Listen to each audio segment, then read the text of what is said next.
Poner el dedo en la llaga es investigar, informar, cuestionar y desafiar sin miedo al poder económico y político. Enaltecer la cultura, la educación y la innovación para generar sociedades libres. Te invitamos a ser parte de este cambio, donde todas las voces se escuchan. Con Adriana Delgado. Magistrado Ricardo Sodi Cuéllar, es usted presidente del Tribunal Superior de Justicia del Estado de México. Es usted abogado por la Escuela Libre de Derecho, magistrado presidente del Tribunal Superior de Justicia y del Consejo de la Judicatura del Estado de México, especialista en Derecho Constitucional, Penal y Militar. Además, es usted amante de la historia. Es padre de 3 hijas, tiene un nieto. De ahí su pasión por dar equidad y quitar la terrible violencia contra las mujeres. Muy buenas noches, Adriana. Un gusto estar contigo en este programa y en verdad pues me siento muy halagado y muy honrado por estar aquí contigo. ¿Por qué coleccionar monedas? Bueno, porque me gusta la historia. Desde niño me gustaba coleccionar monedas. Desde los 11 años empecé con ese hobby, con esa afición, porque bueno, pasaron 2 eventos muy curiosos que me llevaron a ello. El primero, mi hermano, uno de mis hermanos mayores, tenía una serie de monedas viejas que le había dado nuestro abuelo. Yo a mi abuelo pues prácticamente no lo conocí, porque soy el menor de 7 hermanos, una familia muy dilatada, muy grande, y yo fui el menor. El consentido, por supuesto. Y entonces él tenía esas monedas, las veía yo, las disfrutaba, veía yo su historia, porque desde los 10, 11 años era yo aficionado a la historia. Mi padre fue mi gran maestro de historia porque él le gustaba y me la platicaba en primera persona. Él no me decía de los libros, decía, a ver, en época de Miguel Alemán, en época de Ruiz Cortines, en época de López Mateos, él fue protagonista en primera persona de muchos eventos históricos de México. Sí. Fue diputado federal varias veces, estuvo en varios cargos públicos, diplomáticos, en fin. Entonces él era una persona que le gustaba y esa afición me la transmitió. Entonces yo me quedé con esa pequeña colección de 3 o 4 monedas y luego pasó otro evento. A mi abuelo, Manuel Soy Romero, en la época de la Revolución hizo un negocio X y le pagaron con billetes bilimbiques, con billetes que no valían nada, porque los imponía un ejército revolucionario y cuando perdía la plaza, pues dejaban tener valor. Y le pagaron, quedó una maleta. Esos billetes los usaban mis hermanos mayores para jugar al turista. Cuando yo los vi que eran una antigüedad, inmediatamente los requisé y me los quedé yo y inicié una colección de billetes y de monedas que hasta la fecha tengo. Y además participo muy activamente en esa actividad, en ese hobby. Magistrado, hablando de otro tema, Ricardo Sodi Cuéllar. Siempre he pensado que cuando los políticos son padres de mujeres, tienen hijas, son más sensibles con el tema de la discriminación, de la equidad, de la violencia contra las mujeres. El Estado de México sufre de ese terrible lastre. Muchas de las carpetas de estas mujeres que son violentadas se quedan en los ministerios públicos porque no hacen investigación, terminan dañando o manchando el debido proceso. ¿Cómo acabar con ese terrible lastre que genera impunidad? La educación es la mejor herramienta para acabar con ese problema. Vivimos en una sociedad paternalista, patriarcal, en una sociedad con profundas raíces machistas. Entonces, necesariamente tenemos que reeducar a nuestras nuevas generaciones, empezar desde el preescolar a crear un concepto de nueva masculinidad, un concepto de respeto, un concepto de equidad, pero desde las más tempranas edades. Para mí esa es la clave. Claro, vamos a verlo a 25 años, pero es importante comenzar ahora. Y ahora replantear también el esquema de la masculinidad y del respeto que se debe tener a las mujeres. Y sin duda, generar piso parejo, paridad en todos los aspectos y basado siempre en el talento. Hay mujeres muy talentosas, hombres talentosos, no por el solo hecho de ser mujer debe haber una oportunidad, sino piso parejo para que las mujeres puedan tener la misma oportunidad frente a los hombres. Inclusive en el tribunal hice una acción afirmativa muy interesante. Había más magistrados hombres que mujeres. Había que equilibrar el pleno. Entonces lancé una convocatoria exclusivamente para mujeres, pero basado en muchas consideraciones. La primera, cuando compiten hombres con mujeres, y platicaba yo con las candidatas, los candidatos, y ahora ya con magistradas que ganaron el concurso y con otros jueces, magistradas que habían pasado por procesos similares, y me decían, mira, nosotros llegamos a la casa y tenemos que atender a los hijos, tenemos que atender al marido, tenemos que ver si ya la cena está lista, si no falta algo en la casa. O sea, tenemos una sobrecarga de actividad en el hogar que no nos permite estudiar. En cambio, llega un hombre y dice, voy a estudiar para mi examen de oposición. No molesten a papá, aquí le traigo su café, le traigo su cena y no molesten a papá. Entonces, de entrada, no hay piso parejo, porque el hombre tiene más oportunidades en ese sentido por la estructura social que tenemos en México, que es una realidad, que las mujeres. Entonces, hacer un concurso para mujeres es darles piso parejo desde el concurso. El segundo tema. Cuando se busca un equilibrio, siempre es mucho más rico contar con un pleno, con un tribunal pleno, que tenga equidad entre hombres y mujeres, porque los aspectos que observan las mujeres son distintos a los hombres. Entonces tenemos que tener esa visión compartida, conjunta, desde las diferentes perspectivas. Entonces, esa acción positiva, afirmativa, fue muy bien positivamente observada y calificada en el Estado de México.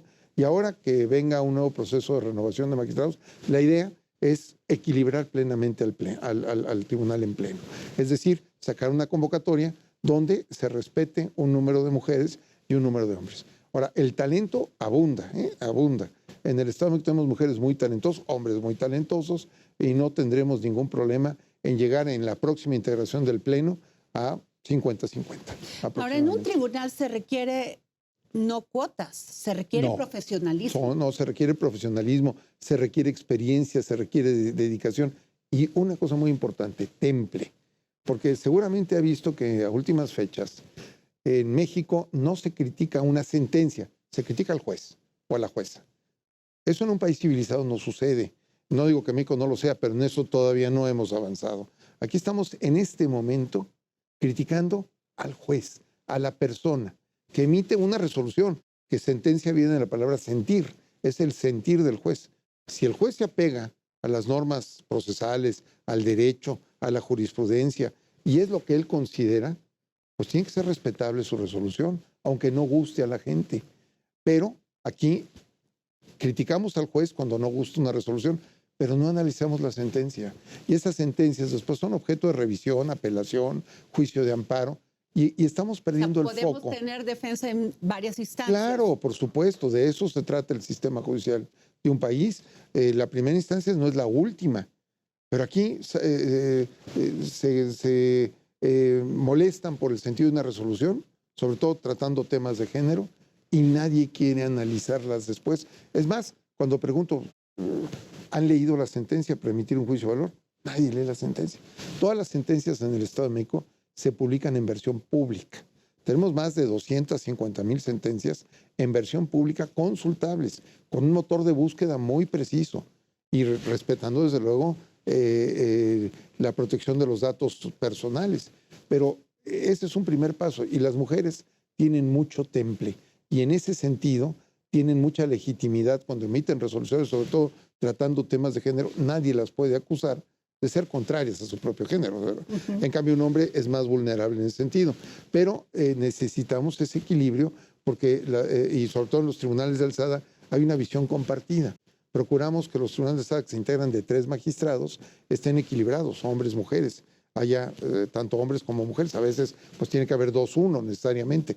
Pero las mujeres juzgadoras son sumamente cuidadosas, acuciosas, detallistas.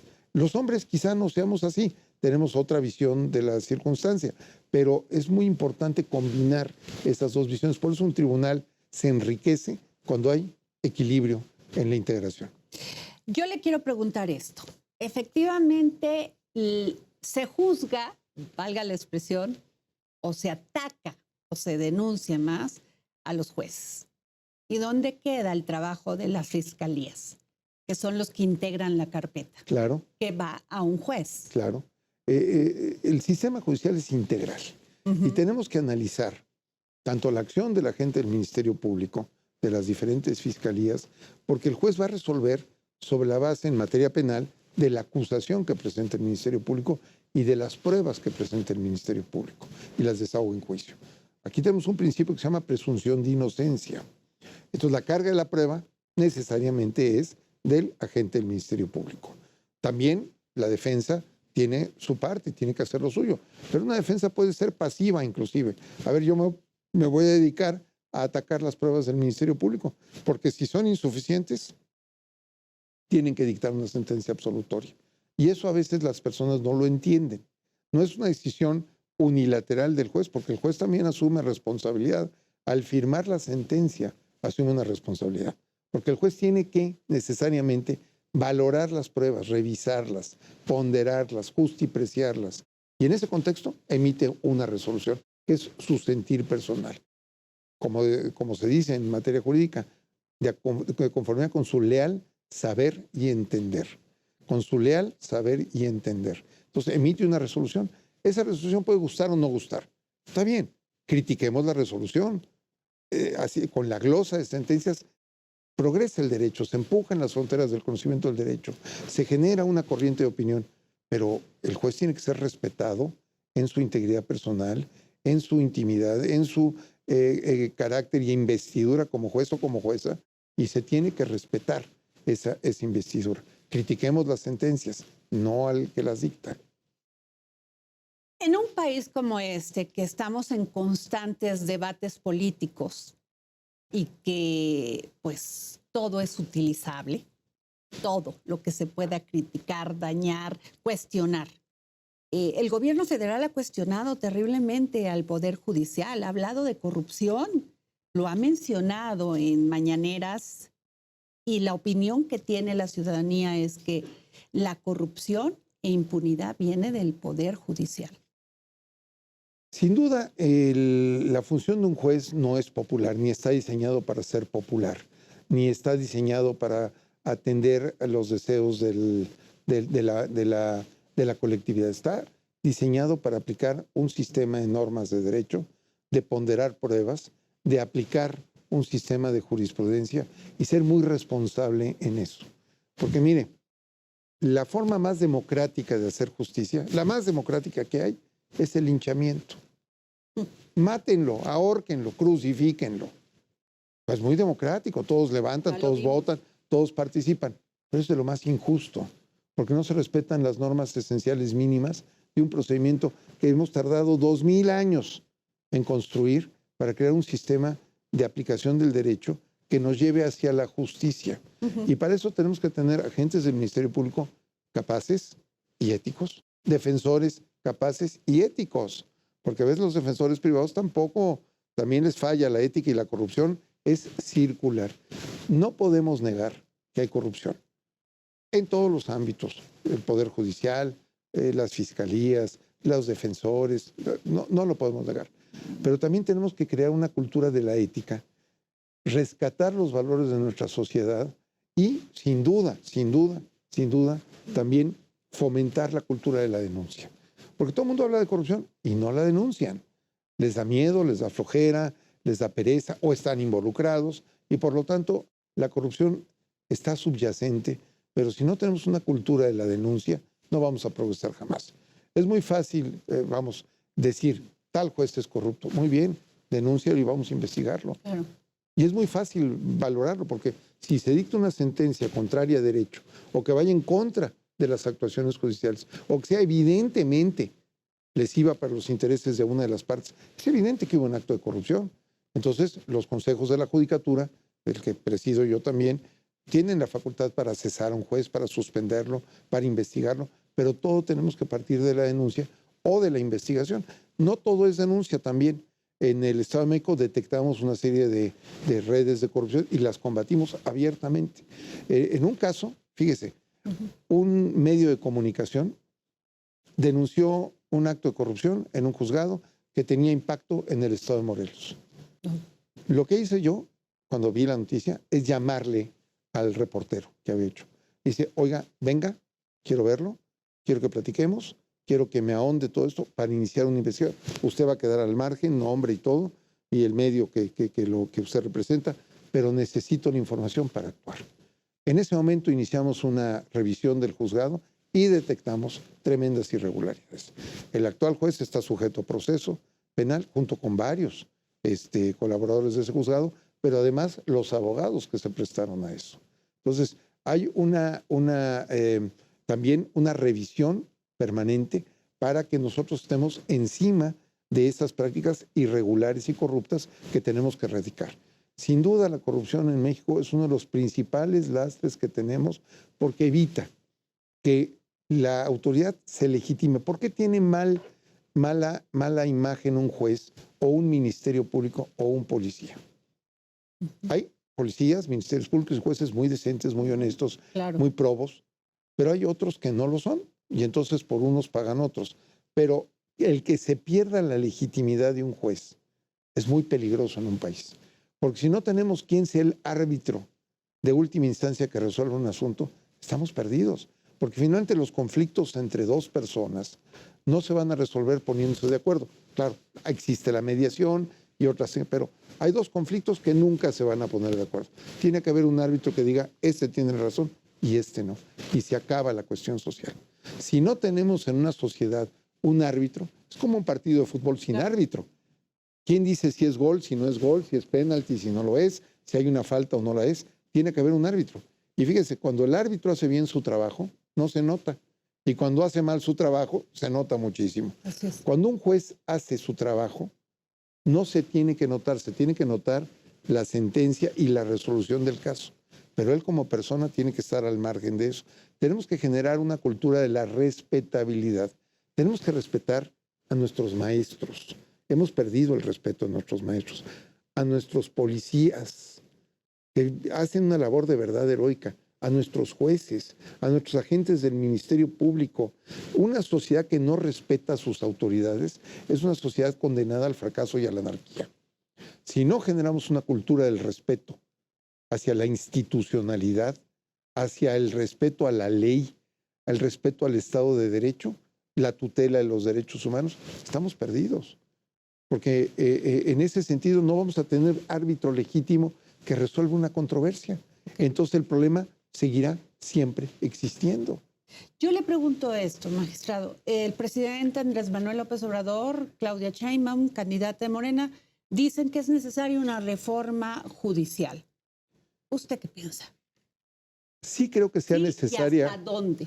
Sí creo que sea necesaria una reforma judicial que parta de las entidades federativas.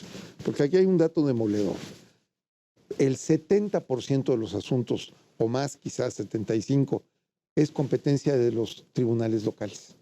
Y solamente un copete muy chiquito, 20-25%, llega a la justicia federal. La justicia federal es en todo el estado, pero no lleva la cantidad de asuntos que llevamos en los tribunales locales. Y mira, sumada, todos los presupuestos de las 32 entidades federativas, todas sumadas, da más o menos el 65% en lo que recibe la federación. O sea, la federación recibe 40% más que todos los estados sumados. Cuando todos los estados sumados llevamos el 75% de la carga y ellos el 25%. Entonces tenemos ahí una asimetría terrible. Y dentro de los 32 estados hay grandes asimetrías.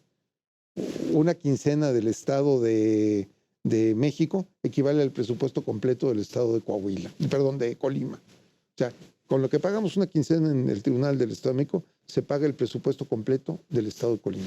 Chiquitito. Entonces, y no podemos, obviamente, transitar a la misma velocidad.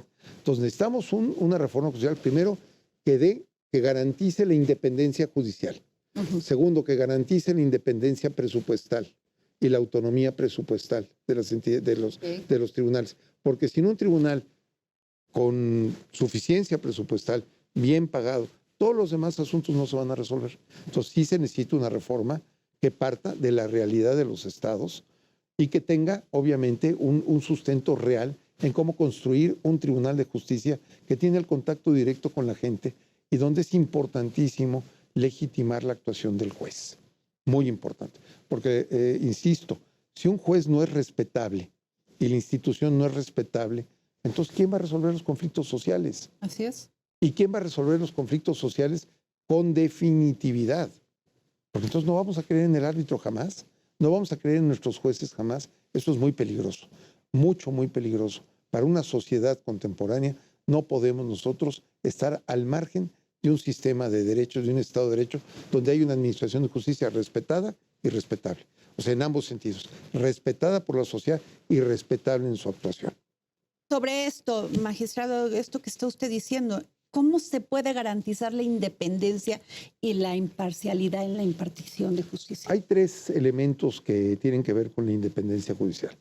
La independencia institucional, que es la que me refiero al presupuesto, que tengan suficiente presupuesto y que el presupuesto no esté sometido a la decisión de un gobernador o de una legislatura local, sino que sea un porcentaje del presupuesto global del Estado o un porcentaje del PIB o con algún parámetro que sea fijo. Segundo, la independencia personal. Tiene que haber una selección adecuada de jueces. En mi opinión, la mejor forma de elegir un juez es a través de la carrera judicial y de los concursos de oposición. Okay. Tiene que haber cursos de formación y concursos de oposición. Y una carrera judicial donde se vayan formando poco a poco. Formar un juez no es fácil y no es rápido. No se pueden improvisar.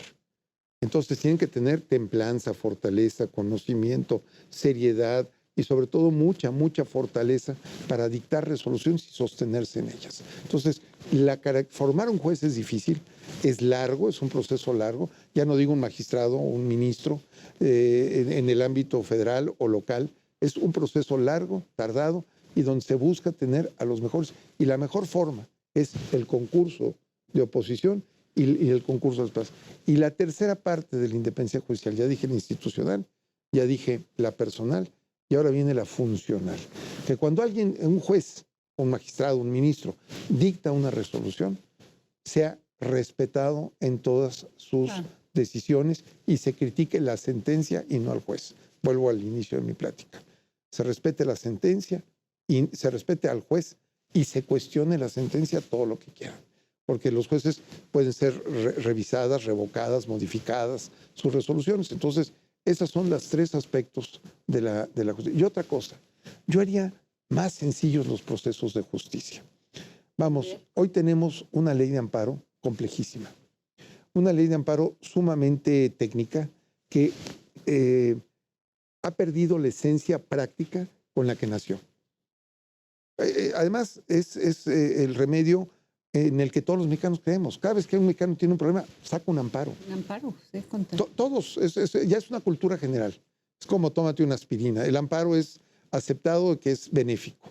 Muy bien, pero el amparo cada vez está más lejos de la sociedad porque se ha vuelto técnico, se ha vuelto complicado, se ha vuelto costoso y se ha vuelto muy, pero muy tardado. Okay.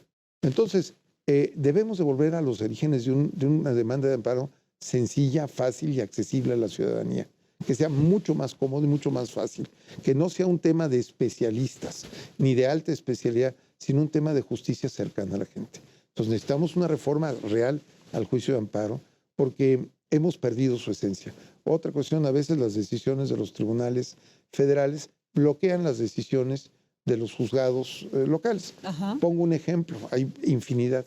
El principio de inmediación. El juez tiene que estar presente en todas las audiencias. Y si un juez no está presente en todas las audiencias, el proceso se tiene que repetir con un juez que lo esté. Bien, supongamos que un juez se muere. Uh-huh.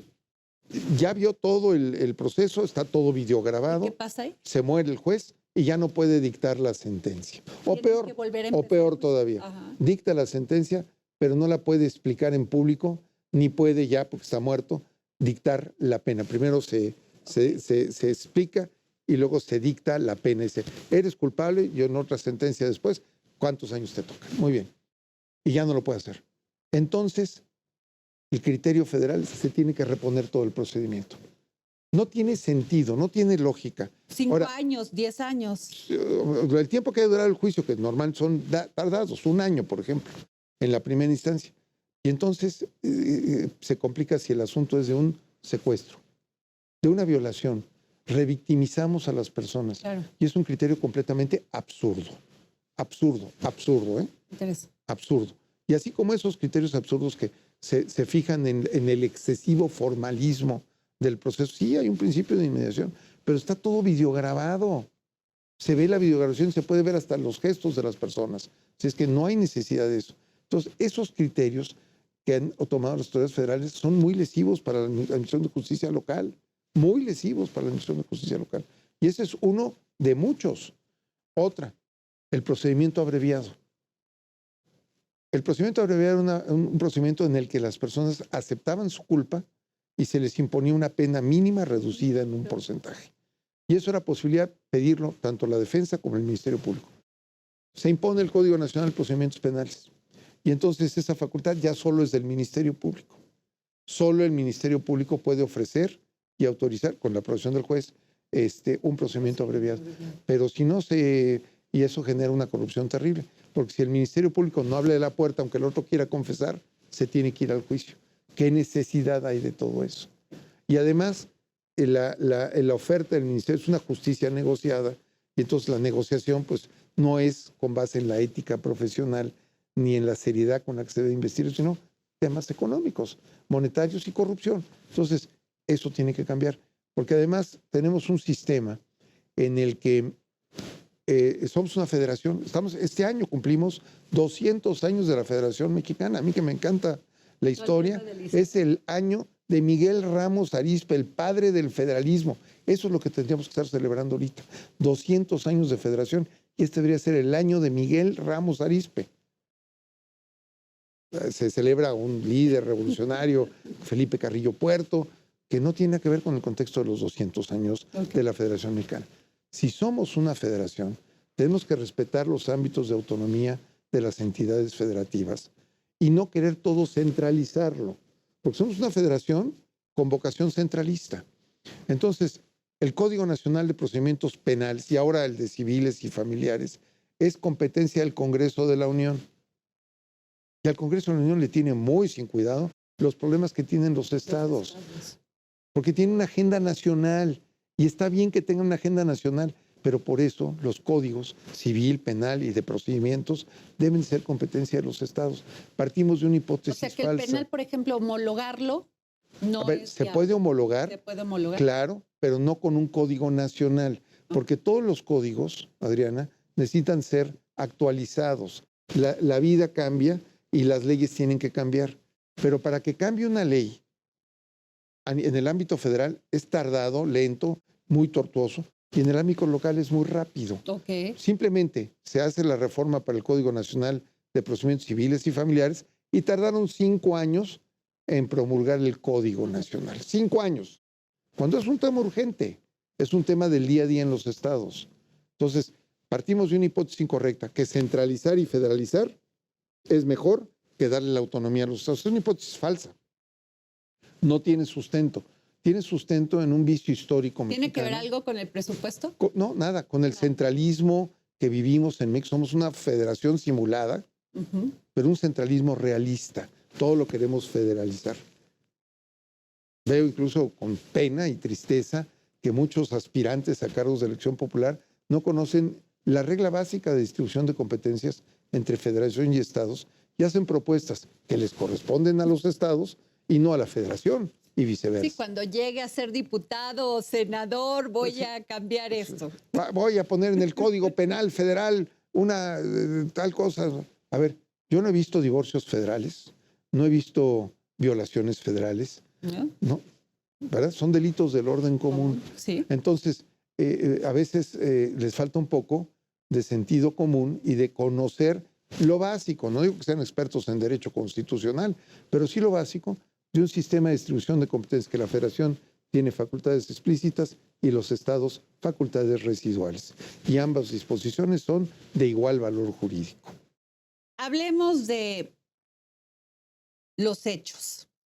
usted implementó el tribunal electrónico, la digitalización de procesos con firma electrónica, trámites en línea, audiencias virtuales. Eso después de la pandemia, bueno, durante la pandemia fue muy útil porque uno podía poner su denuncia y sobre todo en el Estado de México. Sí, así es. ¿Qué resultado ha tenido? Fantástico, la verdad ha sido una experiencia buenísima. Cuando entramos a la pandemia, el tribunal electrónico ya existía en el Estado de México, pero estaba embrionariamente diseñado, estaba muy chiquito.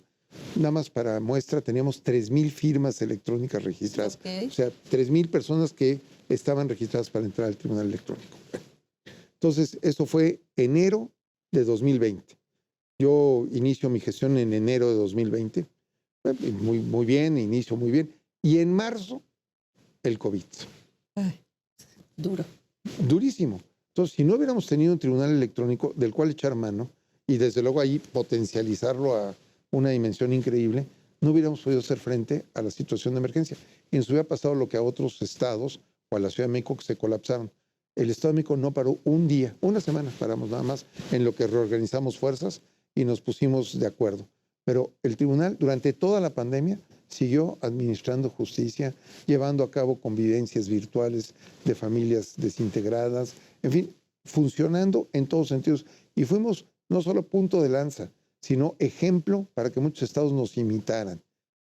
En el lapso de un año, pasamos de 3,000 firmas electrónicas, FEGEM se llama en el Estado de México, a 300,000. A ver, nada más para certificarlas y para darlas. O sea, la explosión fue brutal. Entonces, el reto, claro, antes se tenía que hacer presencial, pues lo diseñamos virtual. Entonces, por Zoom se conectaban las personas, se digitalizaban los documentos, tenemos interfaces con el INE y con varios para ver que los documentos fueran auténticos, y en ese momento todo resuelto. Y teníamos ya la firma electrónica potencializada a su máxima expresión. Llevamos a cabo audiencias de desahogo de testigos en materia penal virtuales. El juez en un lugar, el Ministerio Público en otro, el defensor junto al justiciable ahí en el reclusorio, porque el señor estaba privado de la libertad, los testigos a distancia.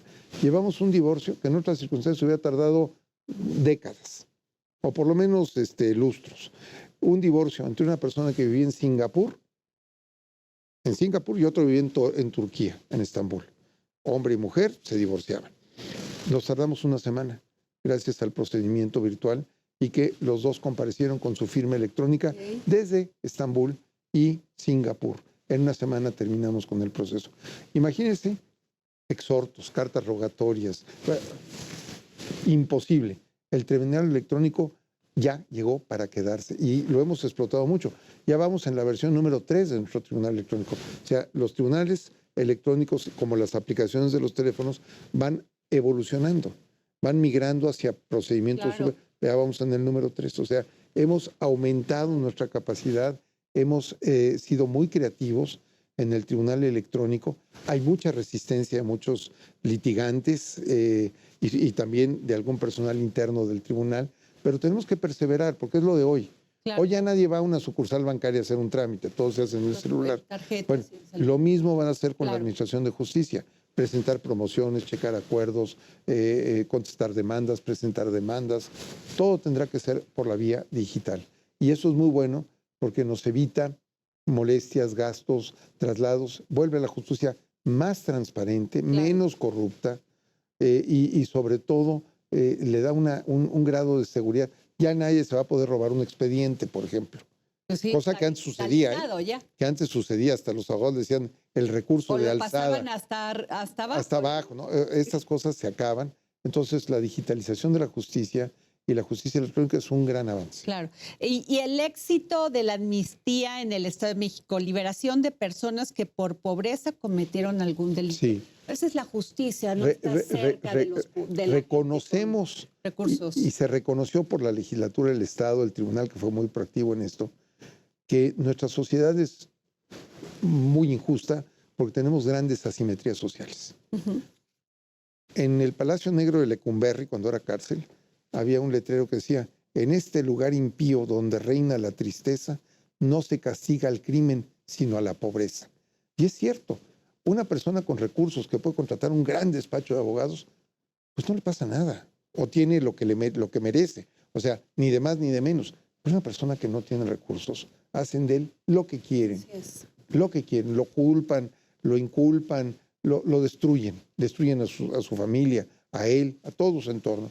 Entonces, muchas ocasiones por cuestión de pobreza se castiga el crimen injustamente y además una política criminal muy inadecuada en el Estado de México y en la República Mexicana es incrementa un delito y se combate incrementando la pena, porque políticamente es lo que es rentable.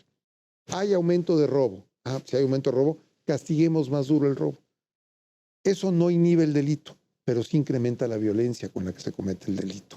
Entonces, cuando, nada más, por ejemplo, para que vean lo dramático de esto, un robo en una tienda de conveniencia de un six-pack de agua o cerveza y echar un par de groserías a la hora de hacerlo, claro. Las palabras tradicionales, es robo con violencia moral.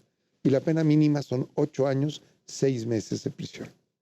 Una persona que va a robar ahí está dispuesta a robar y a enfrentar las consecuencias, pero no a que lo detengan. Entonces, si lo tratan de detener, la violencia incrementa. Entonces, esos pequeños robitos, esos robos, que sí lastiman a la sociedad, pero no es para que una persona esté 8 años, 6 meses en una cárcel. Ese es un delito. Y menos alguien que robó por hambre. O por gusto, porque también por chamacos de puntada querían seguir la parranda, se les acabó el dinero y fueron a robar cigarros, cervezas, alcohol, lo que fuera, y se lo llevaron, y comida. Pero para seguir una parranda, una puntada, o sea, sí tiene que ser sancionado, pero no con esta severidad. Entonces, por eso la ley de amnistía acabó con muchos delitos, no acabó, perdonó muchos delitos de estas circunstancias, lo que yo llamo a veces el robo inofensivo, robo que no generó violencia, que no lastimaron a alguien, que no hubo lesiones, simplemente un robo menor, que no tienen por qué estar tantos años en la cárcel, ¿verdad? Y también eso nos ha permitido en robos, en delitos de alto impacto como secuestros y homicidios, hacer un replanteamiento y una revisión de situaciones donde aparecen categorías sospechosas. ¿Cuáles son estas? El artículo 1 de la Constitución, en el último párrafo, dice: nadie puede ser discriminado por razón de edad, sexo, condición, religión, preferencia sexual, bueno, nada. Entonces, cuando encontramos casos donde hay esas asimetrías presentes y encontramos que hubo una tutela insuficiente de los derechos humanos, en ese momento podemos nosotros aplicar la ley de amnistía para hacer justicia. Claro. Me explico, hay un caso que a mí se me hizo paradigmático. Una mujer de origen otomí es, porque así son las usos y costumbres, vendida por su familia a un señor 20 años más grande que él. Tenía 34, ella tenía 14. La señora no habla, o la niña, jovencita, no hablaba español, hablaba otomí. No sabía leer y escribir. Pasó de una situación de sumisión de su padre a una situación de sumisión a su pareja, porque estaban casados. Vivían en concubinato. El señor abusó de ella, física, mental, la obligó a prostituirse, a pedir limosna, a trabajar. El otro pues, era un barbaján, con todos los defectos que podía tener, borracho, abusador, en fin, mal proveedor de la familia. Ella tenía que cuidar a los hijos, trabajar, mantener este desgraciado y perdón por la expresión, pero a veces no encuentro expresiones más adecuadas y finalmente tener que atenderlo a él. Un día, harta de que la golpeó, la vejó, la maltrató, tomó un cuchillo cebollero y mientras el señor estaba dormido, lo mató y se entregó. Le ponen 40 años de prisión. Bueno, a esta señora la amnistiamos y obtuvo su libertad. Fue una petición de la Comisión de Derechos Humanos del Estado de México. El Tribunal del Estado de México emitió la resolución de amnistía y se le perdonó. Porque esta señora, vamos, no había que meterla a la cárcel, había que ponerle un monumento, perdón, porque es reflejo de una sociedad asimétrica, claro, desigual, y que genera con este criterio machista y patriarcal una sumisión de la mujer en situaciones que ya no deben de existir. Entonces, la ley de amnistía, en mi opinión, fue un éxito. Se otorgaron más de 3,000 amnistías de delitos menores y como 14 amnistías de delitos de alto impacto que han sido muy, muy estudiados para poder hacer justicia donde no se hizo justicia porque nada más se aplicó el derecho puro y duro. Magistrado, pasando a un tema que además los éxitos que ha tenido usted como presidente del Tribunal Superior de Justicia del Estado de México están ahí. Nadie los puede debatir. Ahí están. Finalmente, ¿y es posible esta sana convivencia entre el Poder Judicial y el Poder Ejecutivo? Por supuesto. No solamente es recomendable, es necesaria. Y afortunadamente en el Estado de México... ¿Usted habla con Delfina Gómez? Por supuesto que sí, claro. Y tengo una relación muy cordial con nuestra gobernadora. Le tengo mucho respeto y mucho cariño, además. Se ha sabido ganar el cariño de muchos mexiquenses, entre otros el mío. La relación entre poderes del Estado de México es muy buena. Y ahí me tocó transitar el cambio del Poder Ejecutivo, inclusive de dos colores políticos diferentes, ¿verdad? Así es que la transición fue una transición de terciopelo. ¿Cómo buenísima. se lleva esta sana convivencia? Pues mire, primero hay muchísimo respeto Okay. entre los tres poderes, mucho. Yo tengo excelente interlocución con los líderes de la Cámara y con los diputados, excelente interlocución con nuestra gobernadora y con todo su equipo, y tenemos que colaborar. Esa es nuestra obligación. A ver, el artículo 49 de la Constitución dice, el supremo poder de la Federación se divide para su ejercicio en tres, ejecutivo, legislativo y judicial, pero hay un solo poder y con tres diferentes canales de función, pero tiene que haber unidad. Unidad, coordinación, equilibrios y contrapesos, por supuesto, para eso está diseñado, para que haya contrapesos y equilibrios, pero tiene que haber una coordinación. Tiene que haber división, sí, pero coordinación de acciones. Y la coordinación de acciones con el Ejecutivo y con el Legislativo es muy buena. Con el Legislativo, el Poder Judicial, por primera vez en su historia, planteó iniciativas de ley y todas fueron aprobadas por unanimidad de votos. Aprobamos reformas al Código Civil, aprobamos reformas a la Ley de Mediación, aprobamos nuestra nueva Ley Orgánica del Poder Judicial, participamos en la Ley de Amnistía, participamos en cambios legislativos de toda índole. Entonces, con el Legislativo la relación es muy cordial. Y con el Ejecutivo hemos tenido proyectos conjuntos, por ejemplo, en el tema de protección a las mujeres, con los juzgados en línea para combatir la violencia familiar, y tenemos coordinación con los DIF municipales y con el DIF estatal. Trabajamos en armonía con la Secretaría de la Mujer, trabajamos muy cercanamente con la Consejería Jurídica, que tiene que ver con los defensores públicos, asesores victimales. Cuando tenemos cursos de capacitación en el Poder Judicial, invitamos a los defensores públicos, a los asesores victimales, a los ministerios públicos. Somos una gran escuela judicial, muy sólida, muy respetada, y trabajamos juntos. Es más, es nuestra obligación trabajar juntos. Es nuestra obligación llevarnos bien. Ya ni siquiera es una cuestión de gusto personal, es nuestra obligación. Pero además, cuando esta obligación se cumple con gusto, las cosas funcionan mejor. Y así pasa en el Estado de México. Magistrado Ricardo Sodi, el sistema de jurisprudencias en el Estado de México. Los jueces, al aplicar el derecho, lo interpretan. Pero también, al interpretar el derecho, son integradores de la norma y la crean a través de una figura que se llama jurisprudencia. Claro. Hay un juego de palabras. La ley no dice lo que dice lo que dicen los jueces que dice. Es decir, la interpretación del juez es lo que da sentido a la norma jurídica. Claro. Entonces, el juez, al interpretarla, crea una jurisprudencia. Entonces, la jurisprudencia local estaba completamente abandonada.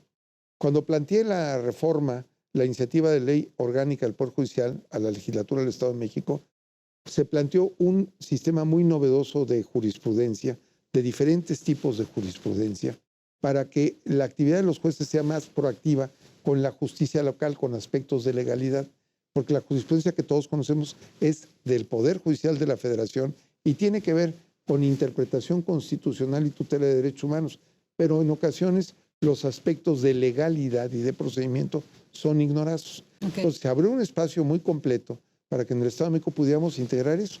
Y un ejemplo que es muy aleccionador y muy claro. En ocasiones uno plantea una demanda en un juzgado A y otra en un juzgado B, la misma. Okay. Pero el juzgado A y el B pueden resolver de forma distinta. Para evitar eso, que yo le he llamado la tómbola de la justicia, para evitar la tómbola de la justicia, a ver dónde me cae es el lugar donde quiero yo que caigan mis asuntos.